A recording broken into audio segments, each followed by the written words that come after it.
மக்களை வணக்கம். நான் உங்கள் கோடங்கி. தமிழ்நாடு அரசியல் களத்தில் பரபரப்பாக இயங்கிட்டு இருக்கிற கட்சிகளில் மிக பிரதானமான கட்சி வந்து விசிகா.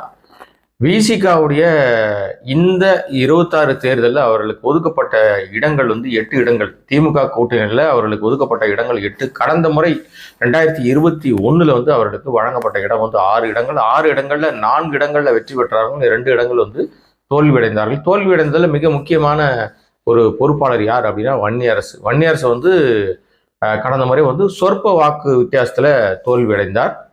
அது ஒரு பெரிய, எப்படியாவது ஜெயிச்சிருவார் அப்படின்னு எல்லாருமே நம்புறாங்க. அவர் தோத்து போயிட்டாரு. அப்புறம் இந்த முறை வந்து 8 இடங்கள் ஒதுக்கப்பட்டிருக்கு. கடந்த முறையை விட இந்த முறை 2 இடங்கள் கூடுதலாக வழங்கப்பட்டிருக்கு. ஏற்கனவே அங்கே 4 எம்எல்ஏக்கள் களத்துல இருந்தாங்க. வெற்றி பெற்று அவர்கள் பணியாற்றி கொண்டிருந்தார்கள். அந்த 4 பேர்ல இந்த முறை இந்த 8 இடங்களில் ஒருவருக்கு மட்டும்தான் திரும்பி வந்து அவருக்கு வாய்ப்பு வழங்கப்பட்டிருக்கு. சிந்தனை செல்வன் அவருக்கு மட்டும்தான் மீண்டும் வாய்ப்பு வழங்கப்பட்டிருக்கு. மீதி இருக்கிற 3 பேர்களுக்கு வாய்ப்புகள் மறுக்கப்பட்டுச்சு. அவங்க வாய்ப்பு கொடுக்கல. அதுல எல்லாருக்கும் தெரிஞ்ச ஒருவர் யார், 2 பேரும் எல்லாருக்குமே தெரியும்.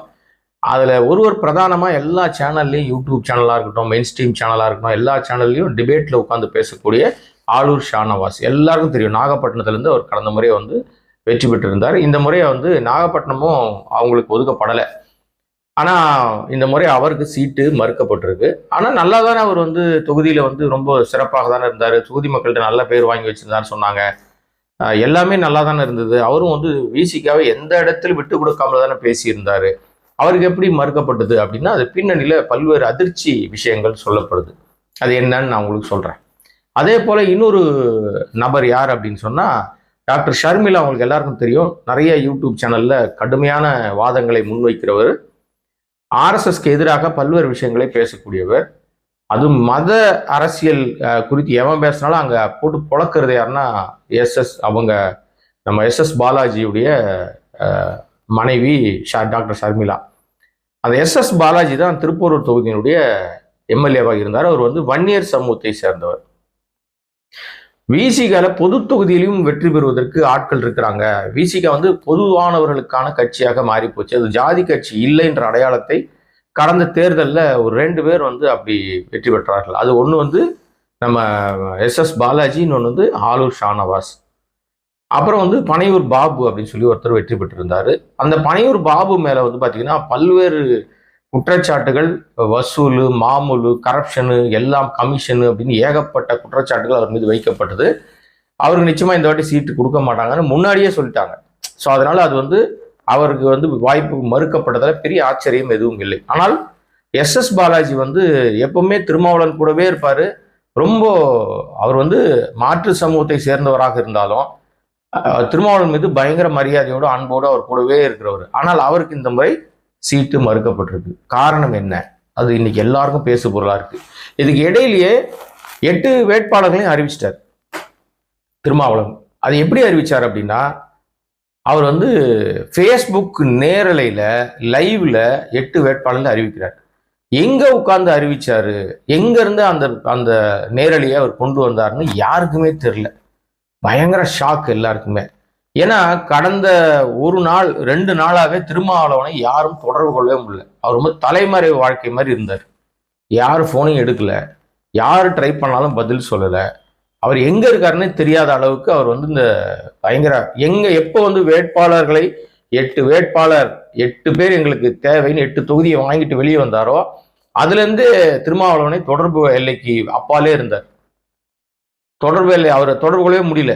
அப்புறம் ஒரு 2 நாள் அவர் ஆளே அப்ஸ்காண்டு, எங்க இருக்காருன்னு தெரியாத அளவுக்கு ஒரு தலைமறைவ வாழ்க்கையில இருந்தாரு.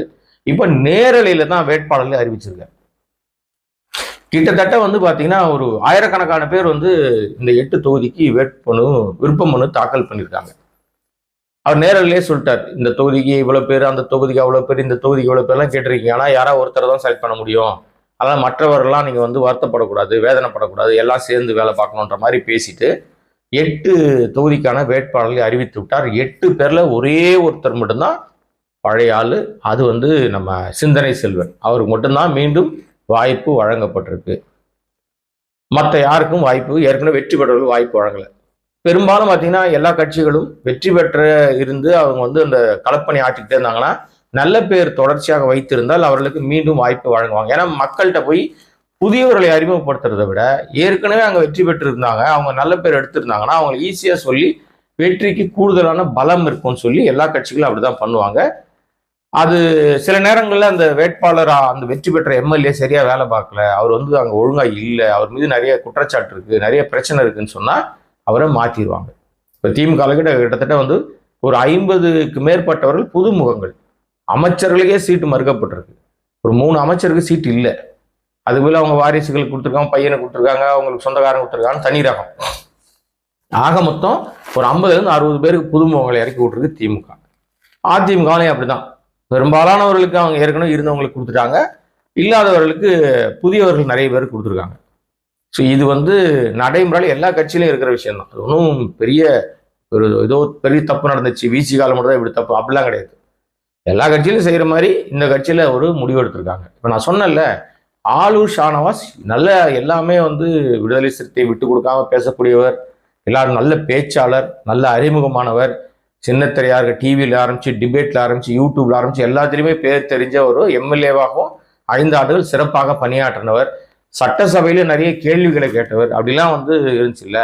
அவருக்கு ஏன்டா மறுக்கப்பட்டுச்சுன்னா, அவர் விசிகாவின் எம்எல்ஏவாக வெற்றி பெற்று இருந்தாலும் அவர் முழு நேரமாக திமுகவுடைய எம்எல்ஏ மாதிரியே செயல்பட்டார் என்ற குற்றச்சாட்டு விடுதலை சிறுத்தைகள் மத்தியில ரொம்ப காலமாக ஒலிச்சிட்டு இருந்துச்சு.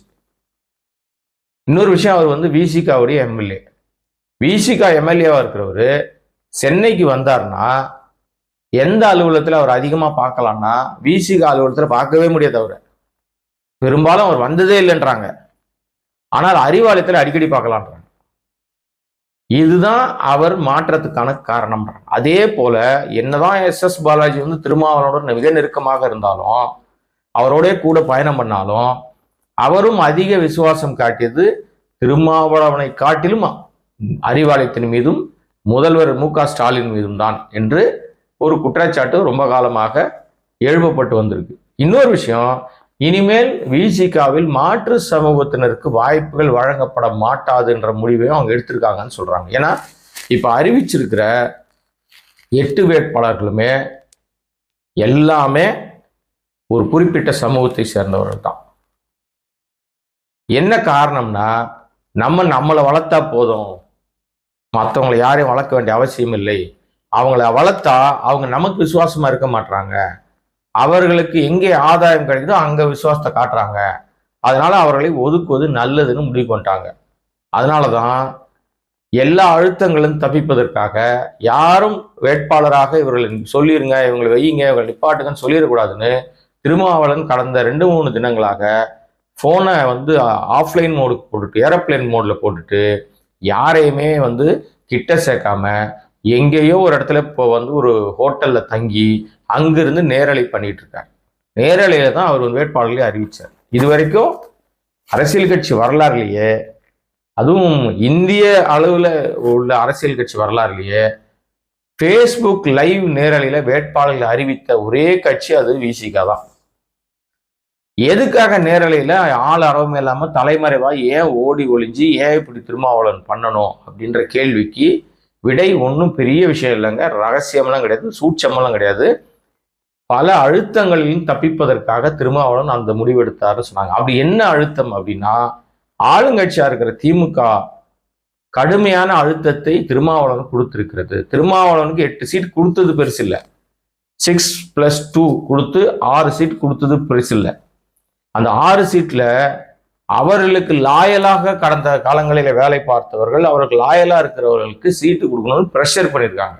மீண்டும் ஆளூர் ஷானவாஸ் சீட்டு கொடுங்க, எஸ் பாலாஜி சீட்டு கொடுங்கன்னு நிறைய ப்ரெஷர் திமுகவிலிருந்து வந்ததாக சொல்லப்படுது. மூத்த அமைச்சர்கள் சில பேரும் இன்னும் மிக முக்கியமான இடங்களிலும் அவருக்கு தொலைபேசி மூலமாக நிறைய தொடர் அழுத்தங்கள் தரப்பட்டதுனால, ஏன்னா சீட்டு ஒதுக்கும் போதே சொல்லியிருக்காங்க, நீங்க இந்த 2 சீட்டை இவங்களுக்கு கொடுத்துருங்க, இன்னாருக்கு இந்த சீட்டை கொடுங்க, இன்னாருக்கு இந்த சீட்டை கொடுங்கன்னு சொன்னோம்தான் திருமாவளவன் என் கட்சியில யாரை வேட்பாளராக நிறுத்த வேண்டும் என்பதை நான் தான் தீர்மானிப்பேன், யாருடைய அழுத்தத்துக்கு நான் அடிபணிய மாட்டேன், யாரையும் எனக்கு ப்ரெஷர் பண்ண முடியாது, என் வேட்பாளரை நான் முடிவு பண்ணிக்கிறேன்னு பொதுவெளியிலேயே அவர் கொந்தளிச்சார், கோவப்பட்டு ஆதங்கத்தோடு பேசினார்.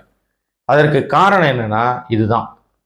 இப்போ வந்து திமுகவுடைய தொடர் அழுத்தம், அதன் காரணமாக திருமாவளவன் தலைமறைவாக இருந்து தன்னுடைய வேட்பாளர்களை ஆன்லைன்ல அறிவிச்சிருக்காரு. இதை விட கொடூரம் வேற எங்கேயும் இருக்க வாய்ப்பே இல்லை. இது உண்மையிலே வருத்தமான விஷயம். இப்போ நம்ம பெரும்பாலும் பார்த்தீங்கன்னா நிறைய தொடர் பேட்டிகள், நம்முடைய எல்லா வீடியோக்கள் பார்க்குற எல்லா நண்பர்களுக்கும், உங்க எல்லாருக்குமே தெரியும், என்னுடைய பார்வையாளருக்கு எங்கே தவறு, எங்கே ஒரு சில விஷயம் தப்பா இருக்கு நம்ம கவனத்துக்கு வந்து அதை பதிவு பண்ணுவோம். யாருக்கு சாதகமாகவோ அல்லது யாருடைய ஒருத்தரை மட்டுமே நம்ம கார்னர் பண்ணி பேசுவது இல்லை. ஆனா தொடர்ச்சியா நம்முடைய சேனல்ல பெரும்பாலும் விஜய் குறித்து நிறைய வரும். ஏன்னா விஜய் ஒரு தவிட்டு தற்குறி, அதனால அதை நம்ம வந்து போட்டு புழக்கிறோம். மற்றபடி வேற ஒன்றும் கிடையாது. அது தனியா இன்னொரு அந்த வேட்பாளருடைய கூத்துக்கள் வந்து இன்னொரு வீடியோவாக நான் போடுறேன். இது முழுக்க முழுக்க விடுதலை சிறுத்தைகளுடைய அந்த பதிவு தான். இன்னொரு விஷயம், எம்பியாக இருக்கிற திருமாவளவன் காட்டுமன்னார் கோயில் தொகுதியில தானே களமிறங்கி எம்எல்ஏவாக மாறுவதற்கு ஆயத்தமாயிட்டார். அவர் பெயரை அவரை அறிவித்துக் கொண்டார்.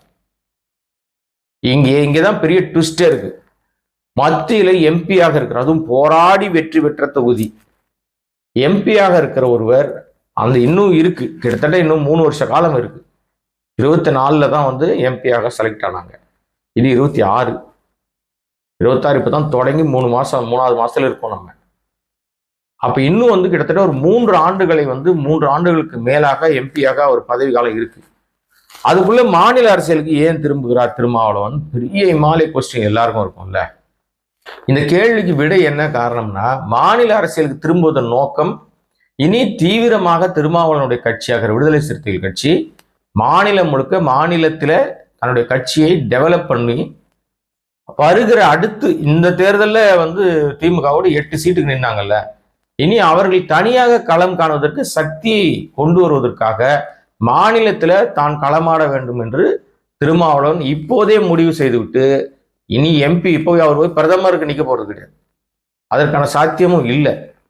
அப்போ அவர் வந்து முதலமைச்சர்னு நம்ம சொல்லி நிற்கலாம், அல்லது வந்து நீ அந்த மாதிரி ஒரு ஸ்ட்ராங்கான ஒரு கூட்டணியை உருவாக்கலாம்.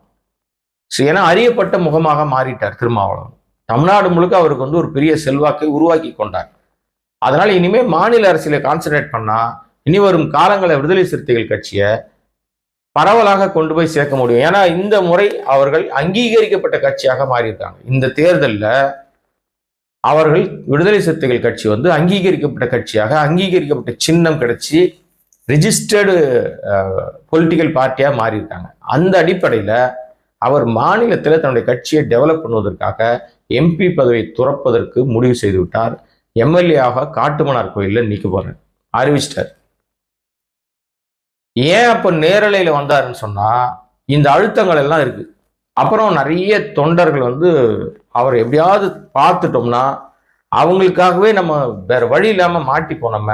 ஏன்னா திருமாவளவன்கிட்ட ஒரு பெரிய பழக்கம் ஒன்று இருக்கு. என்ன பழக்கம்? அவர்கிட்ட பழக்கம் எல்லாருக்கும் தெரியும், நான் பழகியிருக்கேன், அதனால சொல்றேன்.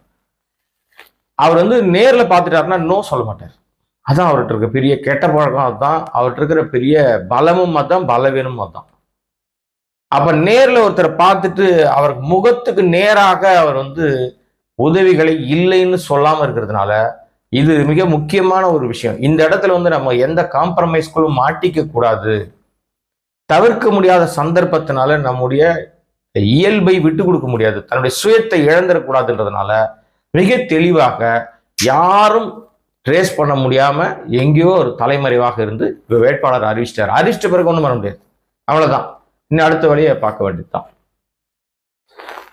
கடந்த முறை அரக்கோணம் தொகுதி வந்து கடைசியாக 2021 தேர்தலில் தமிழ்நாட்டிலேயே திமுக கூட்டணியில் கடைசியாக அறிவிக்கப்பட்ட தொகுதி எதுன்னா அரக்கோணம் தொகுதி. அந்த தொகுதியில வந்து ஒரு வேட்பாளரை நிறுத்துறாங்க. அந்த வேட்பாளருக்கு தான் வெறுப்பாளராக நிறுத்தப்பட்ட விஷயமே தெரியல போல இருக்கு. அந்த வேட்பாளர் அரக்கோணத்துக்கு சம்பந்தம் இல்லாத வேட்பாளர். இப்ப அறிவிச்சிருக்கிறவங்களாவது ஏதோ அந்த பகுதியில தேர்ந்தவங்க போல இருக்கு. ஆனா அதுக்கு முன்னாடி அறிவிச்சவர் வந்து சம்பந்தம் இல்லாத ஒரு வேட்பாளர், பணம் வச்சிருக்கார், காசு வச்சிருக்கார், செல்வாக்கானவர். அவரை நிறுத்துறாங்க, அவர் வந்து தோத்து போயிட்டார். அங்க வந்து அதிமுகவிலேயே ரவின்னு சொல்லி ஒரு சிட்டிங் எம்எல்ஏ, அவர்கிட்ட தோத்து போயிட்டார். ஆனா அது திமுகவுக்கு அந்த தொகுதி ஒதுக்கப்பட்டிருந்தால் திமுக வெற்றி பெற்றிருக்கும். அந்த தொகுதியில், அரக்கோணம் தொகுதியில அது வாண்டடாக அந்த தொகுதியை திமுக தாரை வார்த்ததுல முக்கிய பங்காற்றியது துரைமுருகன். அவருக்கு வேண்டிய ஆளுக்கு சீட்டு மறுக்கப்படுது அப்படின்னு சொன்ன உடனே நம்ம கட்சிக்கே சீட்டு தேவையில்லை, நமக்கு அந்த சீட்டை வந்து கூட்டணிக்கு தள்ளி விட்டுறலான்னு கடைசி நேரத்தில் ஒரு பெரிய கேம் பிளே பண்ணி ஜாதி வெறியில தனக்கு கிடைக்கலன்னா தனக்கு ஒரு கண்ணு போனாலும் பரவாயில்ல, எதிராளிக்கு 2 கண்ணும் போனா போட்டோம் அப்படின்ற மாதிரி அந்த முடிவோடு துரைமுருகனால் கடந்த தேர்தல் 2021 விசிகாவுக்கு கடைசியாக அந்த தொகுதி தள்ளிவிடப்பட்டது. அவங்க தயாராகல, ப்ரிப்பேர் ஆகல, எதுவுமே ஆகல. தொகுதியை குறித்து புரிஞ்சுக்கிறதுக்குள்ள தேர்தல் நடந்து முடிஞ்சிருச்சு. புதுமுகம் அவருக்கு அந்த தொகுதியில் இருக்க திமுகவினர் வேலை செய்யல. அது பெரிய டிராபேக் ஆயிடுச்சு, தோத்து போயிட்டாங்க. ஆனால் இந்த முறை அவங்க ரொம்ப தெளிவாக ஆரம்பத்திலிருந்து நாம இந்த தொகுதியை கேட்டு பெற்றே ஆகணும், ஏற்கனவே இந்த தொகுதியை நம்ம கொடுத்துருவாங்க, நம்ம வேலை பார்க்கணும்னு சொல்லி அங்க ஒரு பெண்ணை வந்து வேட்பாளராக நிறுத்தியிருக்காங்க. அவங்க வெற்றி பெறுவாங்களா இல்லையான்றது இனி அந்த தேர்தல் அவங்க பிரச்சார பயணம் தேர்தல் அந்த விஷயங்களை குறித்து தான் முடிவெடுக்க முடியும். மீண்டும் அதிமுக சார்பாக ஏற்கனவே இருக்கிற சிட்டிங் எம்எல்ஏக்கு தான் சீட்டு, வேற ஒன்றும் வாய்ப்பு இல்லை. ஸோ இது அங்குள்ள நிலைமை. இப்போ திருமாவளவன் கள அரசியலுக்கு அதுவும் மாநில அரசியலுக்கு திரும்புவதற்கு நோக்கம் அவர் தொடர்ச்சியாக மாநிலத்தில் தன்னுடைய கட்சியை நிலைநாட்டுவதற்கு வேலை செய்யணும். இனி எம்பி பதவியில் போய் டெல்லியில் உட்காந்து நம்ம ஒன்றும் பண்ண போகிறது கிடையாது, அது நமக்கு தேவையில்லாத விஷயம், இங்கே வேலை பார்ப்போம்னு சொல்லி இறங்கி வந்துட்டாரு. வன்னியரசு அவர்களுக்கு இந்த முறை திண்டிவனம் தொகுதி ஒதுக்கப்பட்டிருக்கு. ஏற்கனவே அவர் வந்து மிக முக்கியமாக கொஞ்சம் சொற்ப ஓட்டில் தோத்து போனார், எல்லாருக்கும் வருத்தம். இந்த முறை அவர் கண்டிப்பாக வெற்றி பெற்று விடுவோம் அப்படின்னு ரொம்ப நம்புறாரு. என்ன காரணம்னா பாமக 2ஆ உடைஞ்சு போயிருக்கு. திண்டிவனத்துல பாமக ஒற்றுமையாக இருந்தா கூட கொஞ்சம் டஃப் கேண்டிடேட்டா மாறுவாங்க, நிறைய ஓட்டுகள் பிரிப்பாங்க, அதிமுக ஓட்டுகள் பிரியும். இந்த முறை அவங்களே 2ஆ இருக்காங்க. இவரை பொறுத்த வரைக்கும் அங்க நிறைய தொடர்புகள் வச்சிருக்காரு, அங்க நிறைய அவர்களுடைய சமூகத்தை சேர்ந்தவர்கள் வாக்கு இருக்கு. திமுக கொஞ்சம் பலமாக அவங்களுக்கு சப்போர்ட் பண்ணும். வன்னியரசு ஏற்கனவே எல்லா சைடில் உள்ள தலைவர்களையும் நல்ல ஒரு ரேப்பை மெயின்டைன் பண்றதுனால அவருக்கு வெற்றி வாய்ப்பு பிரகாசமாக இருக்கு அப்படின்றத நம்ம புரிஞ்சுக்க முடியும். மற்றவர்கள் குறித்து கொஞ்சம் நம்ம யோசனையோடு தான் பார்க்கணும். திருமாவளவன் கண்டிப்பாக காட்டுமன்னார் கோயிலில் வெற்றி பெறுவார், அதில் எந்த மாற்று கருத்தும் இல்லை. ஸோ அங்கு அவர்கள் கொடுக்கப்பட்ட 8 தொகுதிகளில் சிந்தனை செல்வன் ஏற்கனவே அங்கே வந்து எம்எல்ஏவாக இருக்கிறதுனால அந்த மக்களுக்கு நல்லது பண்ணியிருந்தாருன்னா மீண்டும் அவருக்கு வாய்ப்பு கிடைக்கும், இல்லைன்னா கொஞ்சம் கஷ்டம்தான். என்ன நடக்க போகுது அப்படின்றத பொறுத்து இருந்து தான் பார்க்கணும். இது இடையில இந்த ஏன் இது வந்து நேரலையில் நான் வந்து வெளியிட்ட வேட்பாளர்கள்னு திருமாவளவன் வெளிப்படையாகவே பேசுவதற்கு ரெடியாக இருக்காருன்னு சொல்கிறாங்க. அந்த பேச்சு நாளைக்கோ நாளை மறுதினமோ பிரச்சார கூட்டங்களில் கூட வருவதற்கு வாய்ப்பு இருக்குது, பொறுத்திருப்போம். இந்த திமுக ஒதுக்கிய 8 தொகுதிகளுக்கான வேட்பாளர்கள் விடுதலை சிறுத்தைகள் கட்சியினுடைய புதுவிதமான வியூகம், அவர்கள் முன்னெடுக்கிற அந்த பிரச்சார யுக்தி அவர்களுக்கு பலனளிக்குமா, கை கொடுக்குமா, கடந்த முறை வெற்றி பெற்றதை விட இந்த முறை கூடுதலாக வெற்றி பெறுவார்களா அப்படின்றதெல்லாம் பொறுத்து தான் பார்க்கணும்.